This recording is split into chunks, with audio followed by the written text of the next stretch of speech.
Good morning, everybody. Thank you so much for being here. Today we have somebody that needs no introduction, like our church favorite, and a blessing to have. No eye rolling. And a blessing to have. And honestly, I know we've kind of, a lot of us have voiced wanting a little more talks about just talking with children, raising children, and all the struggles that we have now, and reaching our children with certain topics. So Mina is more than qualified to be giving this talk, and we're so blessed to have him here. We're going to talk about talking about difficult things to children like loss and grief. So thank you, Mina. Come on. Hi everyone, thank you for being here. Can you hear me okay? Okay. So we're gonna talk about something super uplifting and lighthearted. But I mean, my hope is that we can kind of break the cultural norm of ignoring and denying and pushing down some of these hard things when it comes to children. And specifically, I kind of wanted to address grief, loss. What do we do when someone we know has died, or an animal has died, or when there is something sad that's happening? Because unfortunately, we live in a world where that's inevitable. You know, as much as we, as parents, want to do everything we can to protect kids, this is the life we live. And how do we talk about these things and help them navigate through the world, and also connect it to the hope that God gives us and to the hope that our faith brings us? So today the sub-theme is going to be desert plants. So you will see some of my desert plants, succulents, flowers, trees. And if you have any questions about them, I know more about them than the actual topic, so please feel free to ask me about them. So what we're going to discuss today is we're going to go over about what grief and loss is, what it looks like, and then a developmental understanding about what grief and loss can look like for different age groups. Because children grieve differently than we do. Just take my word for it. They do. And then how do we help them cope? And part of that is, how do we talk about it? How do we talk about death? How do we explain the concept of death? How do we, and at the end, I will give you guys a little cheat sheet that I've come up with some definitions. So like what's a way you can explain death that would be developmentally, or burial, or what a grave is, or what a funeral is. Okay, so I'll pass these out at the end for you guys. Okay, so what is grief? My favorite quote about this comes from a psychologist, Sherman. He says, "Grief is not an illness that needs to be cured. It is not a task with definable sequential steps." We often think of it as like, oh, we got to do this and then this and then this. It is not a bridge to cross or a burden to bear or an experience to recover from.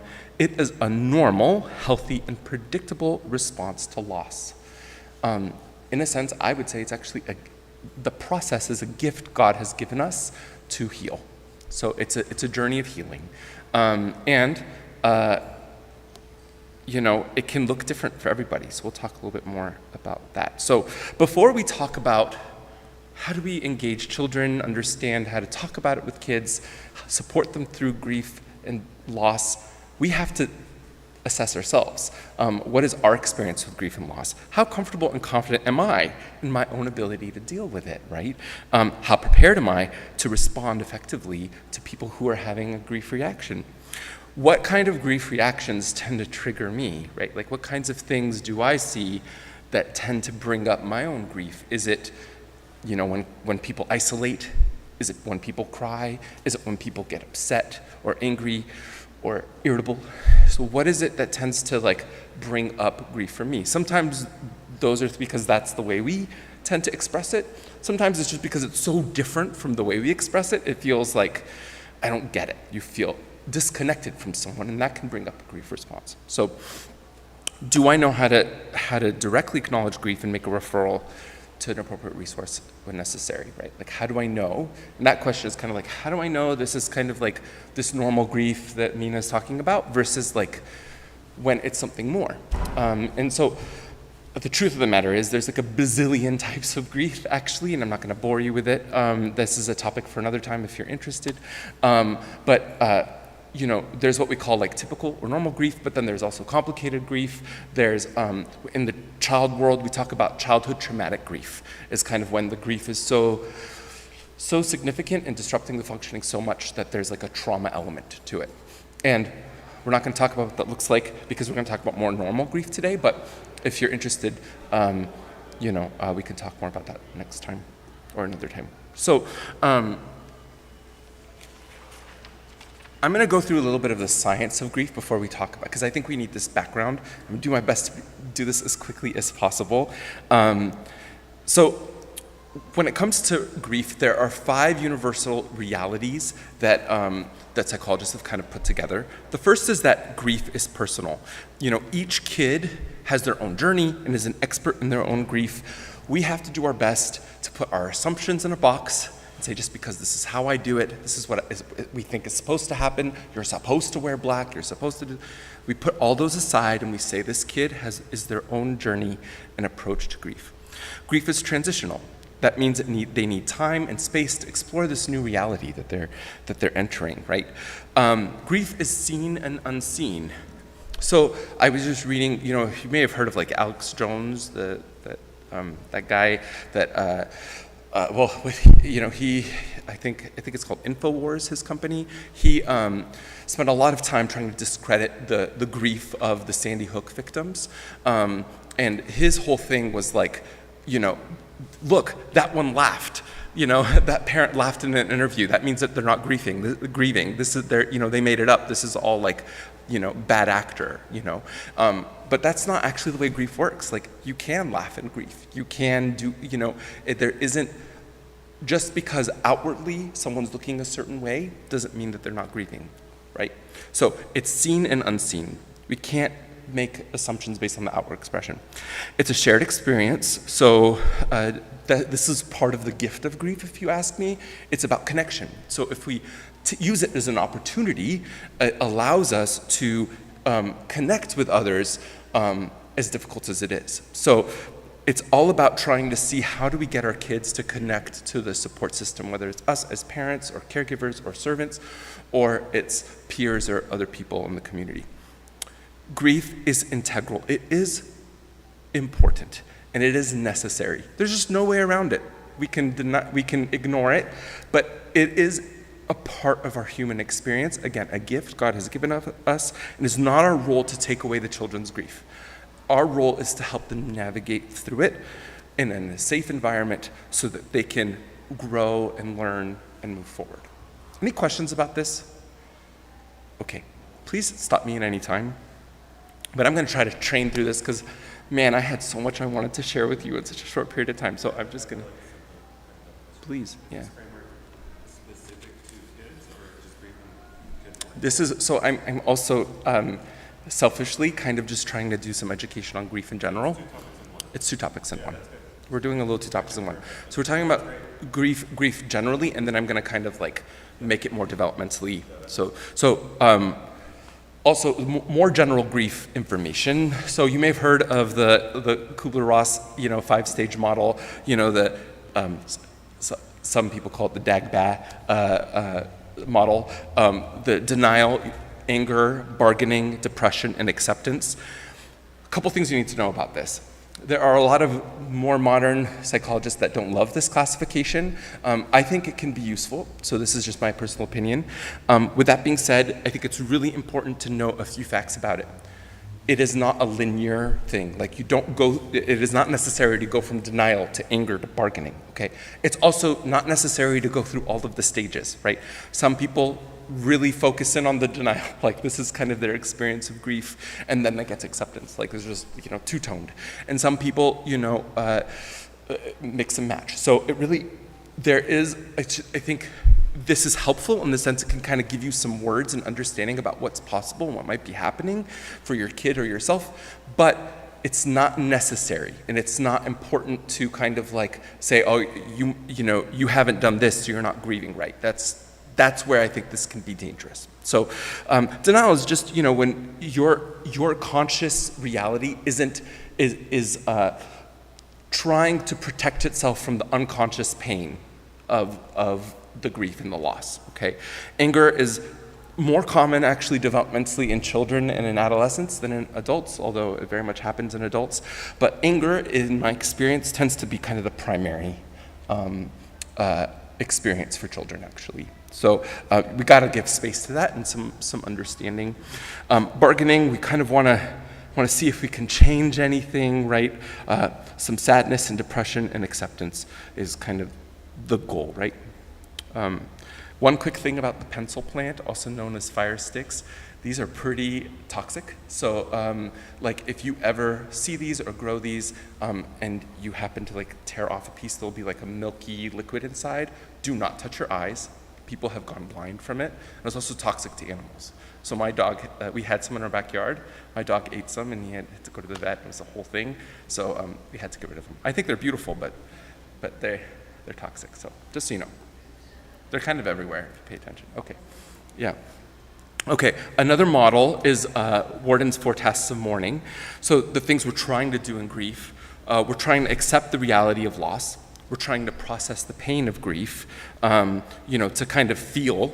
And this means not feel, to push it away. It means to feel in its fullness and connect with God and others in it and move forward, which is a feeling, the anger, the guilt, the loneliness, the depression that comes with it, to adjust to a world without the deceased. So now you're accepting reality and the emotions that come with it, and now you're starting to find a way to create a new reality without forgetting, but with acknowledging in, full, acceptance, radical acceptance even, that this is the new truth, that I'm living in a world without this loved one.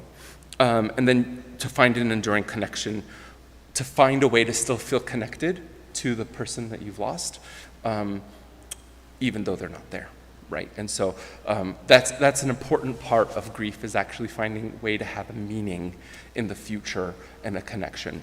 When one of the things, I lost my mother, gosh, it's coming up on 20 years ago, and I still had in my nightstand her glasses. And whenever I just want to be connected to her, or just kind of something like cornily, I think like, I just want to see things through her perspective, I just put those glasses on. And it's just, I can't see anything through them because she was blind, but like, for me, just like kind of having, that's one way I personally find a connection, by just having one of her belongings just like on my face.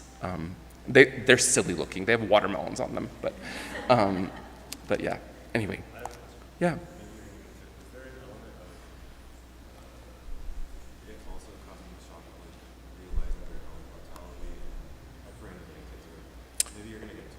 Yeah. I would imagine that's part of the shock, is like, that's a big part of it.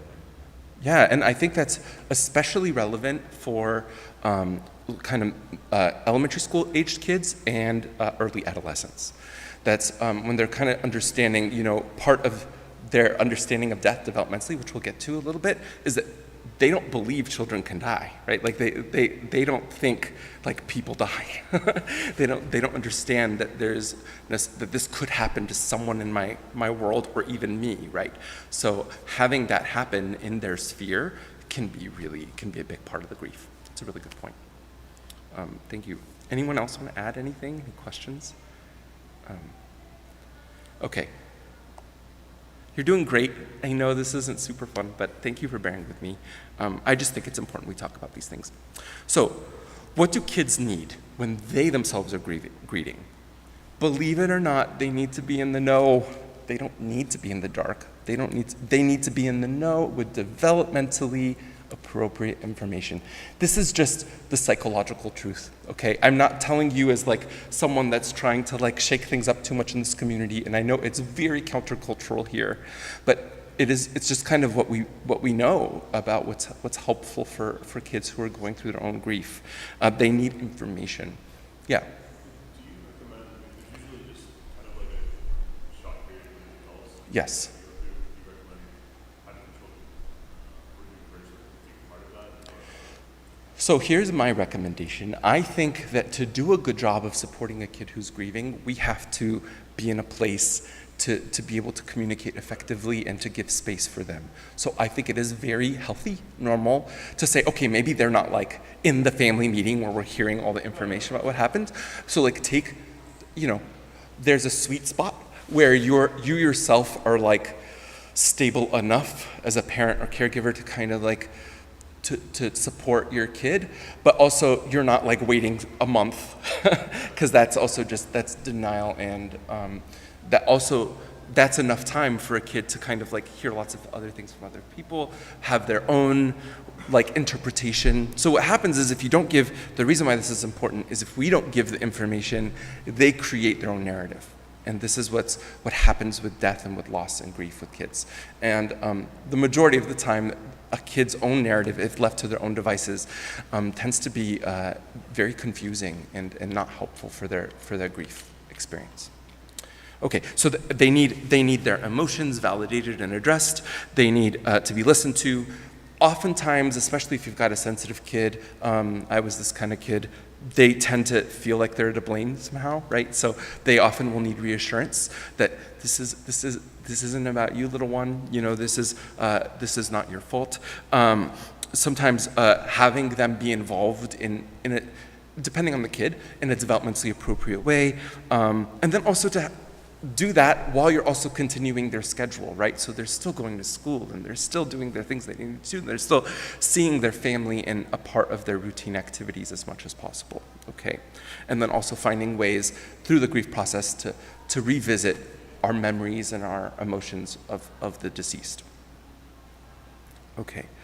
I love this quote.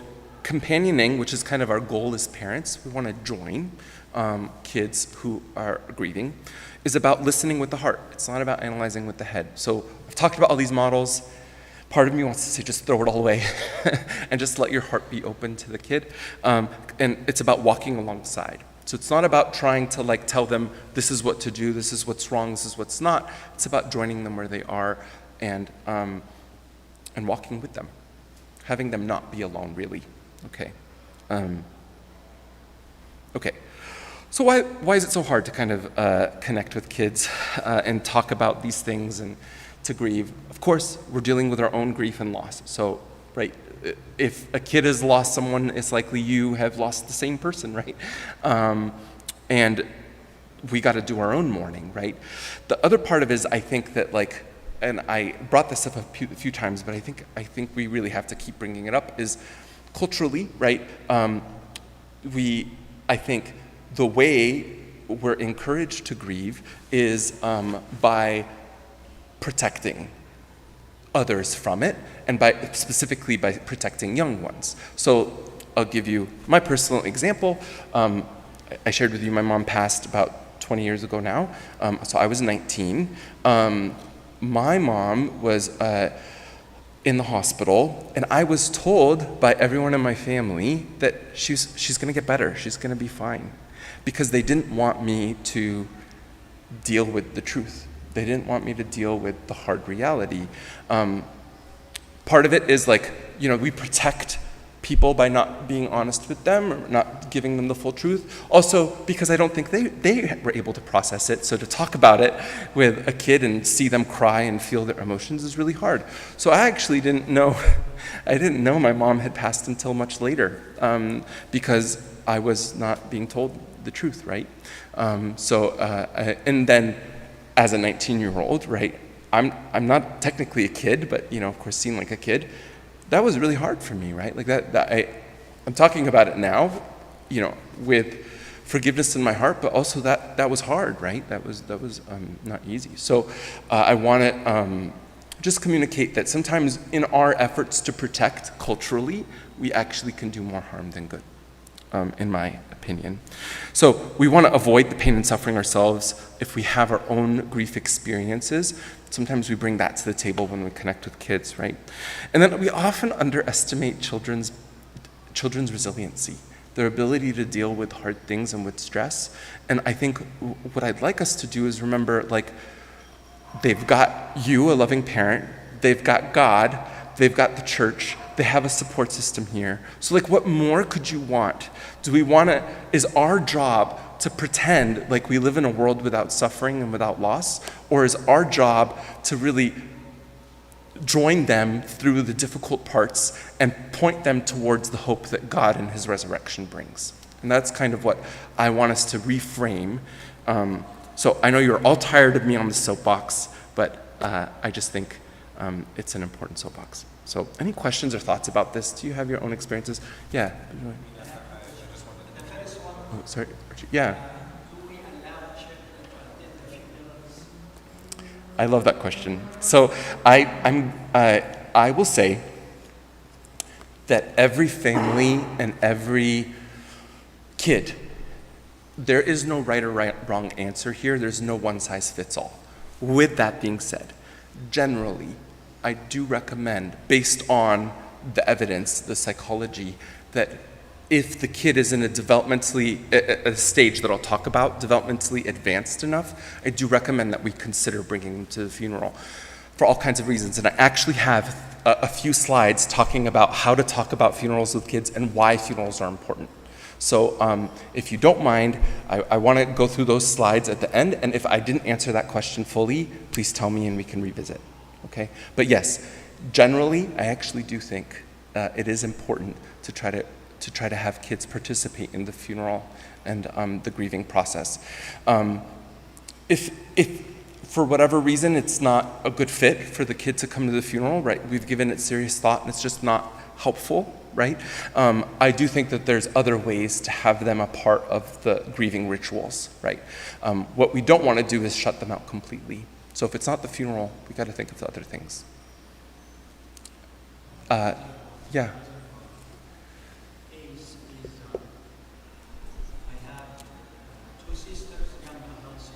Yeah.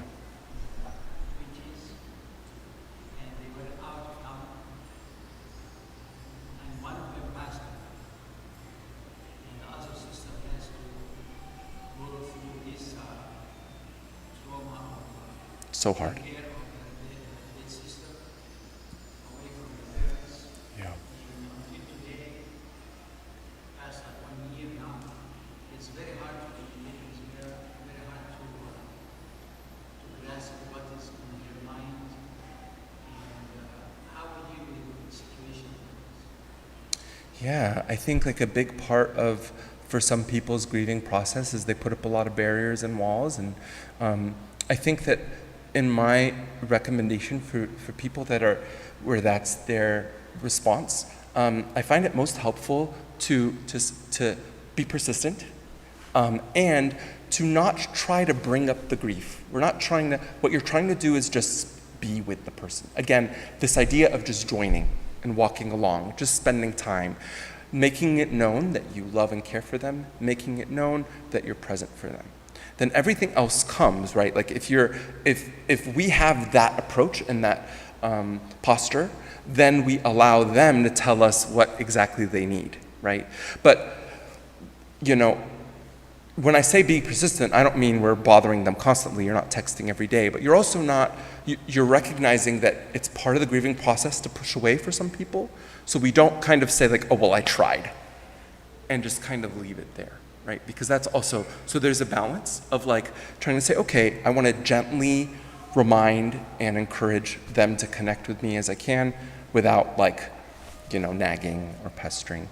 Yeah, a big part of that kind of experience is what we call survivor's guilt. So guilt is very common, especially with grown-ups and actually sensitive kids for grief. And if it's someone that you are like a brother or sister with, or this is very common with twins, they feel like I can't believe I'm the one that's still alive and not this, you know, my brother or my sister.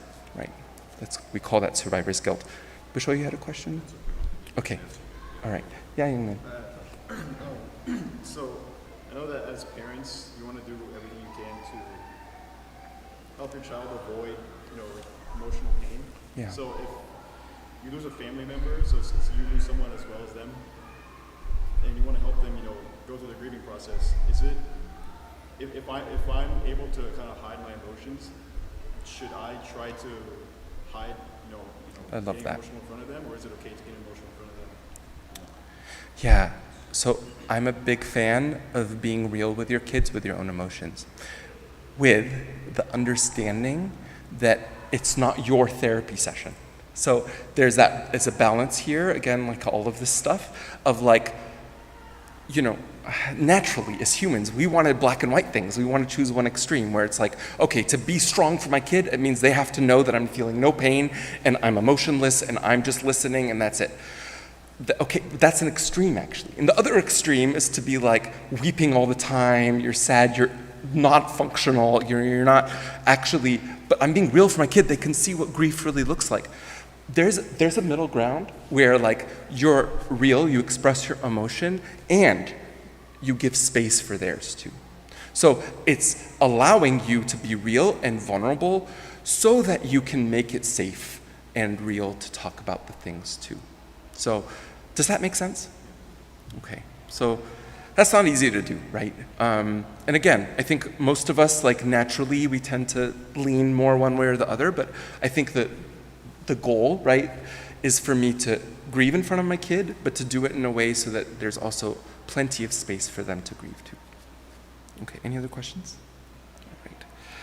All right, so let's talk about death. In particular, there's 4 concepts about death that can be really hard for kids to understand, and they go through a developmental gradient of understanding them. So one is that death is universal. All things eventually will die, and death is inevitable, and it's unavoidable. It is just, it's like birth, it's part of life, it's inevitable, unavoidable. The other thing is that it's irreversible, and this is an interesting thing to talk about here in a faith community, right? Because like we talk about death as being irreversible, and we also talk about, Jesus has conquered death, and that we live a life of resurrection. So that, believe it or not, for us, maybe we can hold both truths very comfortable. It's super confusing to children. It's super confusing because how do we talk about Jesus dying and then resurrecting and then have them also understand that, okay, the dog that died also is not going to resurrect, probably. Like, how do they, like, what if I just like believe hard enough, why can't it resurrect? So like, it's a very confusing thing, and we have to be patient and understand developmentally that we want to be patient with them as they try to understand both truths. But death on its own, right? Like, we don't want to shy away from talking about that it is final and that it is irreversible, because if we do that, then they think everything can, any person that has died or is deceased is just on a long vacation and can come back at any time. This is a very common belief of children, by the way. Okay, so non-functionality, when someone is dead, that means that they are no longer functioning, that they have a cessation of all physiological functions, and they have no longer signs of life. So they're not eating, drinking, caring for themselves, playing, right? Dead people don't play. Causality, meaning that there's a reason. So people don't just die 'cause. There's a biological reason for death. That's really important for kids to understand, because if they don't understand that there's a logic behind it, they think anyone at any time could die. And that can be a very scary reality to live in. Okay. If we're getting towards the end, just cut me off. I don't want to. 10 minutes? Let's do this. Okay, so, yeah. If you want to, we can do that too. I feel like that's the story of my life. I'm never getting through things. Okay, all right. Mina, can I add a comment? Please. You were very open and vulnerable with us about something that we should avoid doing. And you're so good at always telling us, here are the things that you should be thinking of and do. If you can, if there are things that, this isn't just something you're going through personally, you treat this. If there are things that are practical that, hey, you should avoid doing this, please feel free. We want those. Yeah, well, thank you. And I'd be honored to do my best, and I invite you to do the same too. Like, I think I need that from my friends as well. So yeah, I think I love that you're opening up this conversation as like, as people here who all care about children, whether we have some of our own, right? We can support each other in doing this hard work, right? Like, we can be a team and sort of like, hey man, have you considered talking to your kids about this, or have you noticed this pattern that you're into? And we can do that for each other. So thank you. All right. So we need to understand that children have a very different understanding than adults, that understanding death is like a gradient, it's a lifelong process, and that all kinds of things can influence their understanding. It's their cognitive development, meaning how they think, their intelligence, their gender, the faith, it plays a role. Okay, so now what I was going to do is kind of briefly go through kind of like each age group and kind of their understanding of death and loss. So for infants and toddlers, they cognitively don't have an understanding of what death is, but they do understand absence. If you've ever stepped away from a 1-year-old, you know that they can acknowledge that and that it tends to come with sadness and an expression of fear or sadness. Separation from a parent or caregiver can cause fear. Change in the routine is kind of the thing that is going to most likely affect a kid at this age in the grieving process, because if the family themselves is changing things. So they may not have an understanding of loss as an infant, but oftentimes they'll want to understand it as, what was I like as a kid, what was happening when they're older. They want to know about what happened when I was 2 when grandpa died, okay? So normal things for infants is that, that separation anxiety, that clinginess, fussiness. So for preschool children, developmentally, they don't really understand the irreversibility of death. So they don't understand that it's not permanent generally. So they don't really understand what death is, right? A lot of what they're getting is coming from actually like,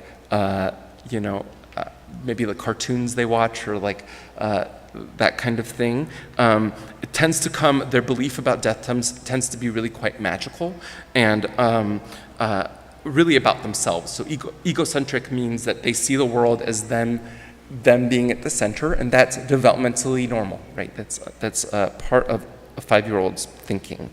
They often think that the person who lives underground doesn't have that, that irreversible functioning thing, so that they think they can still eat and play and do that thing in the coffin, right?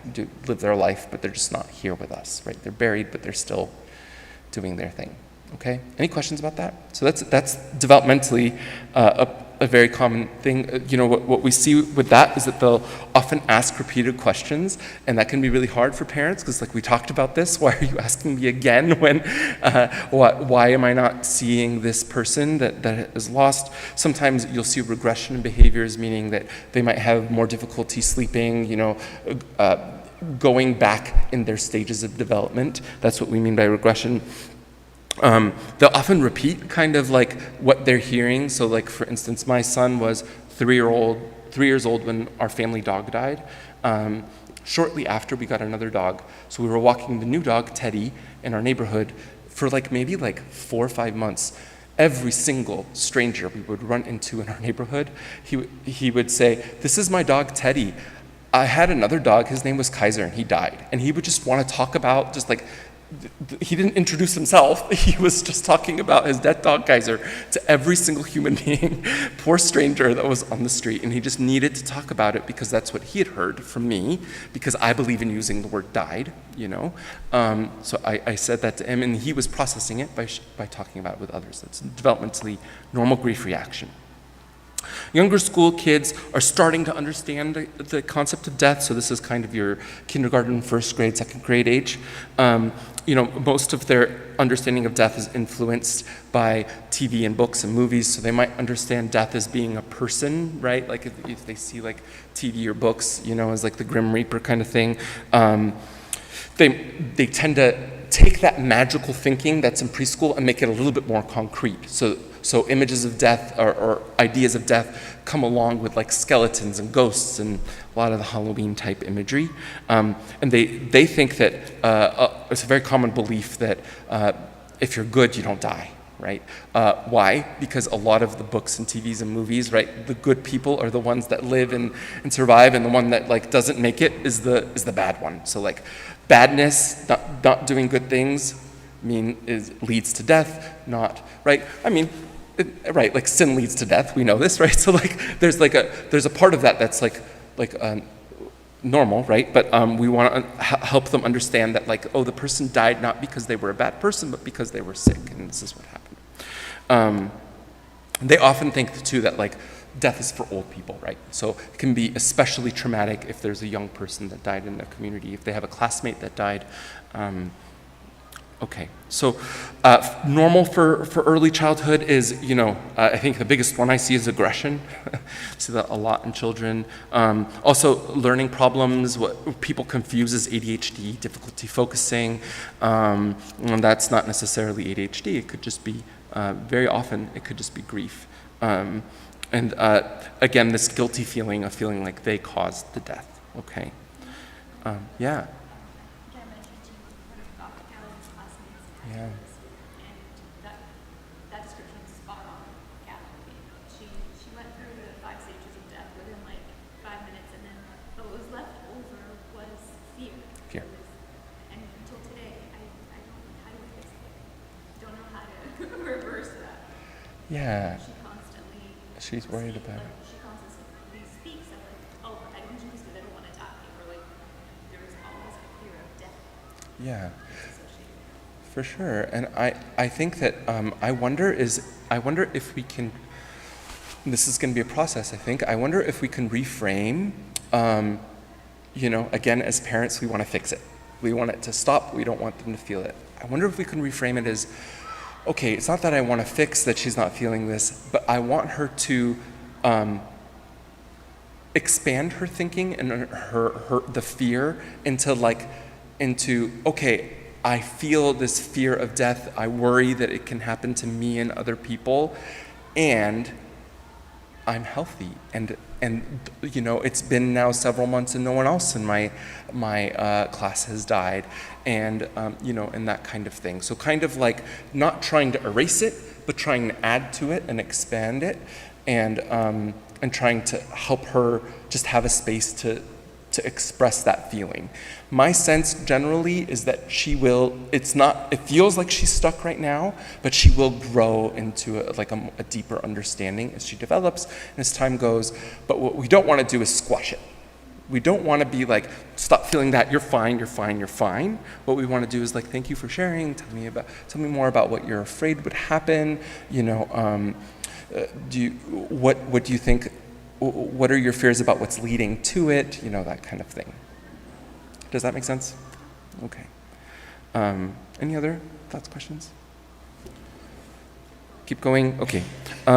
So for older school age, they're starting to understand the finality of death and understand, its concept. It's my opinion, this is the age where you actually are talking in more detail as Sunday school servants about the death and resurrection of Jesus. So I would say in kind of like the more concrete ways, even though they still have more concrete thinking, their development cognitively is enough at the age, we're talking like 2nd grade, and up, that you can start kind of talking about the religious concepts of death and our faith in it a little bit more effectively. Versus if you're trying to do that with a kindergartner, it can be more confusing than helpful in my experience. Okay, so also there's a curiosity about death for this age group, so they may want to know a little bit more of the scientific details of you say heart attack. It's very common for a 9, 10, 11-year-old to want to know, what does that mean? What happens in a heart attack? What you want to do is developmentally explain. You don't want to ignore that. You don't want to say, oh, it's just the thing that happens when your heart is not good. Do not say that. Because then what happens anytime they feel a funny heartbeat, I'm having a heart attack. Right? So that vagueness for this age can worsen anxiety, even though it makes us feel safe because we're not talking about the hard thing, but it can worsen anxiety when we stay vague. Okay, for this age group. Normal grief reactions, commonly fear, phobias, aggression.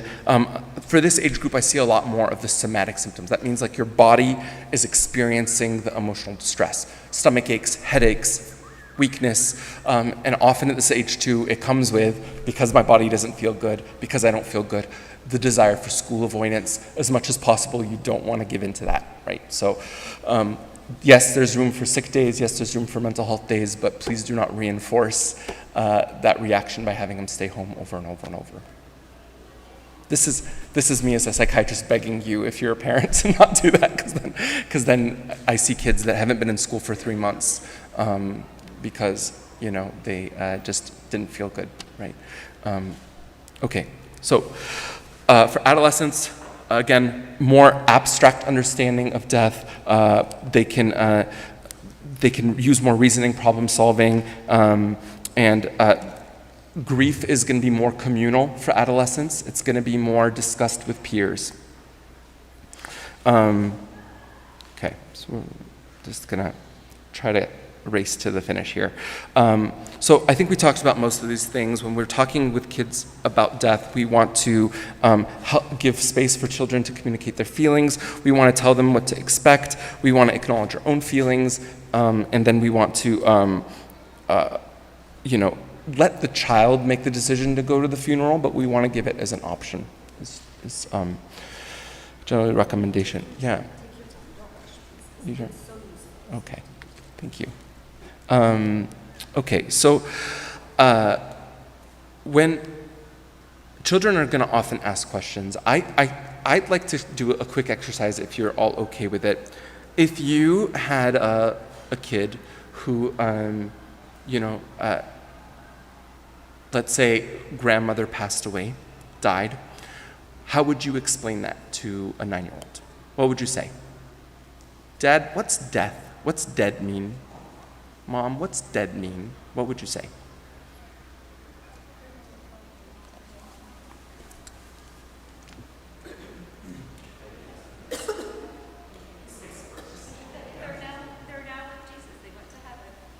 They're with Jesus and went to heaven. Okay. Who else would say that? They're with Jesus and went to heaven. Yeah. Okay. Cool, that's cool. I want to go to heaven too. How do I go? Yeah. Do you think it's appropriate if they ask about death? Do you think it's appropriate to kind of maybe correlate it and tie it in with Jesus' death in some way? I mean, it could be like, the same way I don't know, because he resurrected, so they'll think, I don't know. Again, I think that's tricky depending on the developmental age. I think that there is benefit into making it concrete and tying it into something else's death. So for instance, very common for this age where if they've had an animal or they know about a death of an animal, that's a common thing. One of the tools I'm going to introduce to you about how to talk about this is books. The majority of books for children, and I have a list that I can share with you guys at some point if you're interested. Most of the books that deal about grief and loss are stories of like an animal or something that has died, and it's a concrete example of what happens when something dies, which is that it's like a broken toy. It's no longer functioning. It's no longer doing the same activities that it used to do. So I think, Nida, I'm so glad you said that, because I think this is kind of the common response that we have. This is what I was told as a kid when anyone died. That person is now with God in heaven, right? I think that we do want to talk about heaven. We do want to talk about being with God, and that is a goal. But we also need to talk about that death means that person is not here with us, that their body is not working the same way that a broken toy's body is not working. So it can't eat, it can't sleep, it can't drink, and we won't be able to physically see that person again because they are no longer with us. They're not coming back. So I think we need to use that, what feels like very harsh language, but we have to use that. And we can also say, and their spirit and their soul is with God in heaven. Any other thoughts or questions about that? Yeah. How in that conversation, in the same vein, would you also say, just like we're born, we also die? Is that something that does too morbid? Is that or just completing a life cycle? Yeah, I think that's great. You're completing a life cycle. Oh, okay. So what Nardine was asking, would it make sense to, also put it in the context of just the same way we're born, you also die, kind of in the kind of a life cycle kind of context? And I encourage that. And I think that, you ask something like, is it too morbid? And this is what I hope, the main topic of the main thing you get out of this topic is it is not too morbid. It feels too morbid, but it is not too morbid. We do have to talk about this. Now, at the same time, right, we have to use our wisdom and discernment, and your kids, right? Do we need to go into details if someone in our community has committed suicide to a 7-year-old? No, you don't have to talk about suicide to a 7-year-old. So there is some wisdom here. But at the same time, I think generally our community, we err on or we tend towards the other side of the spectrum of like not addressing it, feeling like, oh, this is too much, this is too morbid, and actually it's not. So yeah, I'm not telling you to go and like swing to the other side and now we're going to talk to our kids about all the bad things, like all of the atrocities in the world and serial killers and all that. We're not doing that, but we are talking about, yeah, like it in a developmentally appropriate way, yeah. Wait until they bring it up, or is it something that we address or find the right time to do, or we just kind of wait for the pause? I think that there's benefit in general to bringing it up, right? Because even if a kid is not asking you, that it's likely that they're still thinking about it or hearing about it or having some questions themselves. So what you're doing, and you don't have to go into the detail when you first bring it up, a lot of what you do when you talk about death and grief is you're asking questions, which is, what have you heard? What do you think has happened? So what you're doing is you're assessing where they are before you tell them, what you fill in the missing gaps. So a lot of the bringing up is like, I know mommy and daddy have talked about, grandpa dying in the car yesterday. Did you hear that? Do you have any questions about what do you think that means? Do you have any questions about it? Would you like to talk about it? Would you like more information, or do you really want to not know? Okay, that's okay if you don't want to talk about it or you don't have any questions. If you do, I'm here. Would it be okay if I ask you again in a couple days just to see if you're thinking about it or anything has come up for you? That's the kind of approach. Okay. So I think we're going to call it, those are just some grief interventions, so a lot of, you can use books, you can use art, you can use, in our field we use a lot of play therapy, grief play. I think being a part of rituals, funerals, again, I'm a big fan of asking the kid if they want to be a part of it, answering what it is and telling them what it would look like and saying like, is it something that you want to participate in? If it feels like it's too much, that's totally okay. We'll find a way for you to not go to. And then, if it starts to persist for longer than it typically does, or it starts to impact school behavior, relationships, then you can consider getting more mental health support. Okay, so these are some of the reasons why I think funeral ritual is important. I think like it can be part of the healing if we let it be. It can be a part of just saying, hey, the community is here for you, and we're all kind of doing this together. And then I just have some tips for how to prepare for a children's funeral. So I think that like one of the big things, I think we talked about a lot of these things, but one of the big things is you want to explain if a kid is going to go to the funeral, hey, when you go to a funeral, you're going to see a lot of people wearing black. This is kind of what that means. It is, it doesn't mean you have to wear black. It just means this is their expression of grief, and this is what it means. So you get to choose whatever outfit you want, but I want you to know that this is kind of what you'll be seeing. You'll also see kids crying. As you exit the church, you're going to see ladies that look like volcanoes are erupting from their eyes, and that's okay. Like, they're safe, they're fine, but it's just like an expression of their grief, right? Like that, I'm being silly, but you know what I mean. You'd want to explain kind of what they're going to see. Okay, so any questions, comments? Yeah, Cassandra. That was fantastic. Thank you. Okay.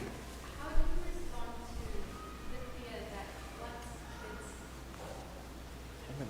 it's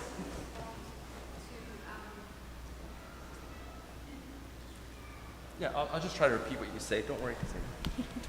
How do you respond to the fear that once kids understand the concept of death and go through the grief of it once, the fear that they too will lose their parents? So any absence means, that they could die. Or they also ask, Dad, does that mean you're going to die?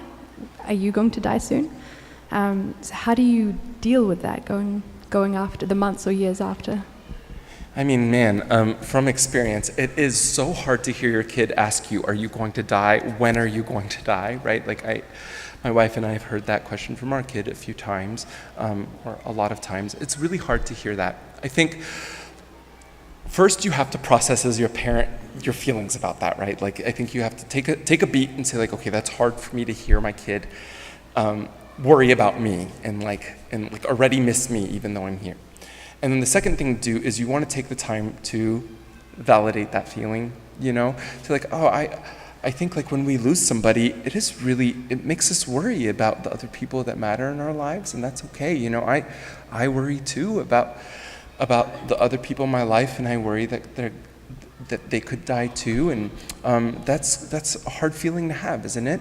I also want to reassure you that thankfully I'm doing everything I can to stay healthy and to be here for you, and it's always in God's hands. But I don't expect to be dying, and I don't expect you to be dying, and we have to live our lives as if God has given us life, because He has, and that we have a future of life in it. And then, if and when someone dies, we feel the feelings, and we try to move forward. Yeah, that's my way of doing it. There's not a right or wrong way, but that's kind of what I've done with my kid. He's generally responded pretty well to that kind of like gentle sort of letting him feel his feelings, and then just a little bit of reassurance and hope. What do you think? How would you do it? Maybe I would ask you, throw it back on you to get your wisdom too. I guess by default, talking about God is an easier way to explain things for us, but I'm not sure if that would necessarily translate well to kids that struggle with, I guess, theological understandings of, that God has a plan for everybody and everyone has a time. I think what you want to make sure too is it's first developmentally understandable and not framed in a way that's like God is the one that is making people die also, because that's not the truth either, right? Because we don't want it. I think sometimes kids can believe that because God is the one that decides when we die, He could it's His fault when someone dies, right? It's that nuance is not easily accessible for an 8-year-old, right? So I think yes, I think we want to stay very kind of general. I think it's important to bring up God. In my experience, when I'm bringing in God, I'm bringing up God as He's the one we turn to when we have big feelings and when we have hard feelings, and He's the best support for us. We want to try to pray with the feeling, hey, you're feeling this, let's give it to God. Let's turn to God and say hey, I'm feeling kind of worried about death, and let's let Him know and ask Him for help with it. So that's kind of my how I might recommend involving God, instead of saying it's in God's God is going to decide when we die, and then it's He's the bad one. Yeah. Thank you. Any other thoughts or questions? Comments?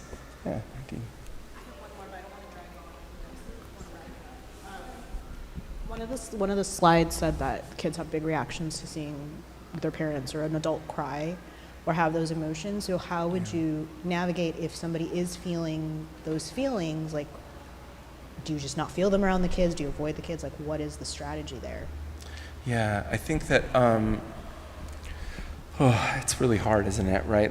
I think that you want to feel the feelings, and I think you want to, again, give space to them to feel their feelings. What I would try to do is try to explain, maybe as best you can, the way you would if they were going to church and they would see, big emotions from the people in the funeral. You might explain hey, mommy's having her own feelings and her own grief experience too, and sometimes it's hard for me to when I feel like I need to cry, I just need to cry, and I know that happens in front of you, and that's not always easy. So let me know. If that's hard for you, tell me. Even if I'm crying and you need to cry too, that's okay.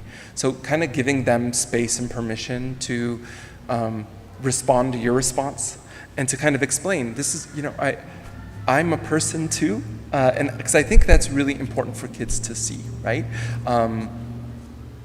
Because then what happens is if they grow up to be adults that feel like they can't express their emotions if all the adults around them have always stifled them. So express it, but also let's also make sure that we're not taking over and causing unnecessary distress if we can. And get your own help, right? If you need your own support, you're recognizing that it's affecting your kids.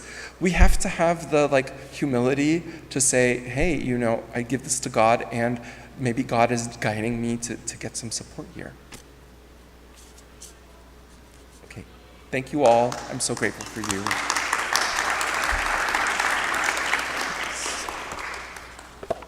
I really feel like we are so blessed to have Mina here, and I want to thank you for this very difficult topic, but also for being so raw and vulnerable with us that it makes all of us feel closer to you and also a little more comfortable approaching this really difficult topic. So if you could be so kind as to share the slides with us, Abuna can send them out. So I know there were some things he tried to go over quickly because of the time constraint, and I know that he also has a handout for us, so we'll pass those out on your way out. And honestly, can't thank you enough, Mina. Thank I'll also you. try to send out my book list of, Okay. of books for different ages that you can read with kids.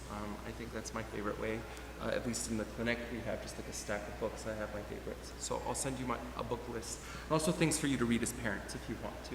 Amazing. So I'll give you a book list. Yeah, and thank you guys for your consistency with our meeting. I ask you to keep praying for the marriage and family meeting, and if there's any specific topics of interest as we're looking for speakers, if there are things you feel are more useful, please let me know and I can kind of try to find speakers accordingly. But thank you so much, and please keep praying for the meeting. Thank you guys.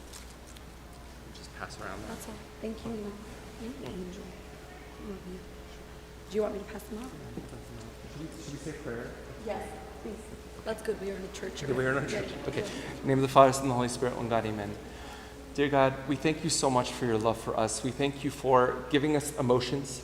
Thank you for allowing us to connect with each other and teaching us how. Lord, I ask you to be present with us in the hard times and the times of loss and confusion and anger, and I ask you to give us the wisdom and your love and discernment in guiding kids through these hard things too. And we are so lucky to have your love for us, Lord, and your guidance in everything. In your name we pray all these things through the intercessions of all the saints. Make us worthy to pray in one voice. Our Father, who art in heaven, hallowed be thy name. Thy kingdom come, thy will be done. As in heaven, give us this day our daily bread. Forgive us our trespasses.